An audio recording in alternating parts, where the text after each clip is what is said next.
Я лежал в постели и не мог заснуть. Я был один дома, в тихую безлунную ночь.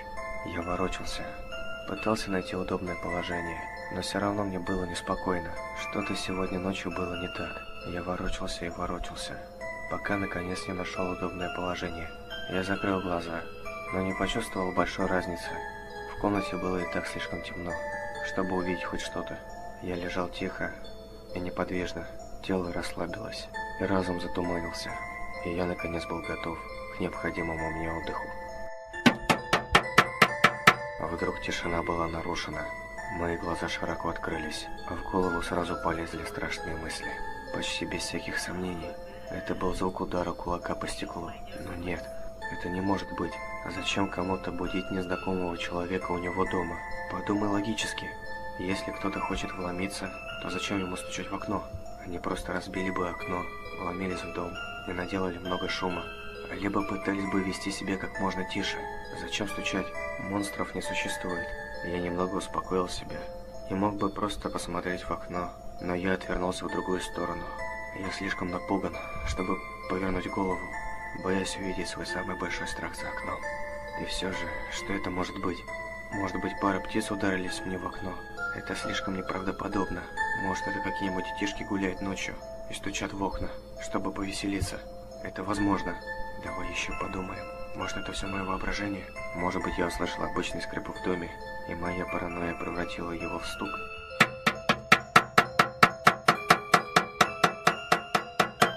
Нет, определенно это не мое воображение. Эти чертовы дети постоянно шалят. Они не сдадутся, пока не получат какой-то реакции. А может быть, какой-нибудь ужасный урод стоит на улице, который только и ждет, когда я выйду, чтобы напасть на меня. Не будь параноиком. Кроме того, он снаружи, а я внутри. Пока я не услышу треск стекла, я знаю, что я в безопасности. Монстров не существует. К тому же, я еще не совсем сюда переехал. Может быть, эти дети поймут, что я крепко сплю, и оставят меня в покое. Нет, это не могут быть дети. Ни один ребенок не будет так долго ждать, только ради того, чтобы разозлить кого-то. Им бы просто стало скучно, и они двинулись бы дальше. Но что это тогда? Почему серийный убийца из всех людей на свете выбрал именно меня? Подумай логически. Монстров не существует. Не будь параноиком. Они снаружи, я внутри. Пока я не услышу треск стекла, я в безопасности. Но если это не монстр и не убийца, тогда кто? Просто притворись, что крепко спишь, и может быть он уйдет. О боже, я не могу не думать об этом стуке. Я ненавижу этот непрекращающийся стук. Пожалуйста, уходи. Оставь меня в покое. Я теряю надежду. Кто бы это ни был, он собирается зайти внутрь и сделать со мной что-нибудь ужасное. Выдохни. Теперь сделай глубокий вдох. Я ощущаю, как сердце выскакивает у меня из груди. Просто расслабься. Монстров не существует. Помни, они снаружи, ты внутри. Пока не услышу треск стекла, я в безопасности. Повторяй это. Не позволяй страху победить себя. Просто делай вид, что спишь. Не шевелись.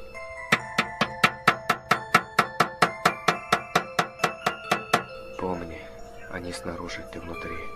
Пока я не услышу треск стекла, я в безопасности. Монстров не существует.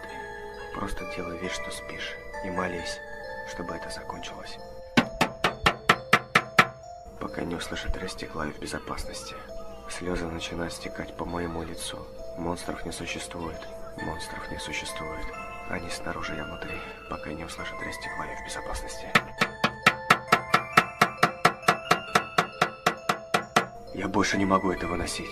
Я сойду с ума, слушая этот стук. В конце концов, если я посмотрю, кто там, я успокоюсь, сделаю глубокий вдох и повторяю себе еще раз. Они снаружи, я внутри. Пока я не услышу треск стекла, я в безопасности. Я делаю еще несколько вдохов. Мое сердце стучит с такой силой, что готово вырваться из груди. Я медленно поворачиваю голову к окну. Мое сердце останавливается, и я слишком напуган, чтобы кричать или пошевелиться.